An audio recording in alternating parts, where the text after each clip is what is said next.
Бу узган елның ноябрендә төшерелгән кадрлар. 74-нче елда сафка баскан Ерепкино клубында ремонт эшләре бер тапкырда булмый. Агач бина салкын бүлмәләре, ширеп баручы бүрәнәләре белән таушалганын белгертеп тора.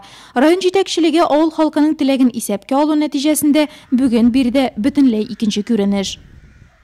На 80% готова уже работа.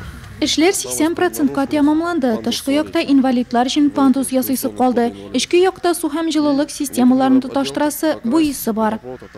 Тамаша залы, административ һәм методика бүлмәләре, бәдрәф, барысы да заманча таләпләргә туры китерелеп ясала.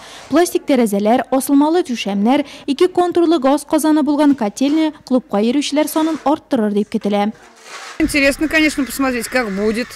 Ничек килеп чыгасын беләсе килә. Бәйрәмнәрдә иске клубка бик теләп йөри идек. Чуаш бәйрәмнәрен калдырмадык.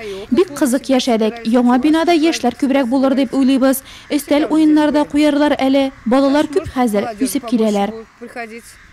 Клуб ачылуын көтүчеләр исемлегендә Шыпчык фольклор ансамбле да бар. Аны 1996 елда клуб мөдире Лидия Соловьева эшләтеп җибәрә.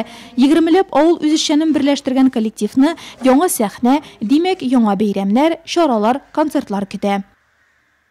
Хотя и клуб старый был, ветхий, но проводили... Клубыбыз иске булса да чаралар күп оештырылды. Өлкәннәр дә теләп катнаша иде. Аларга 70-80 яшьлекләр дә килде.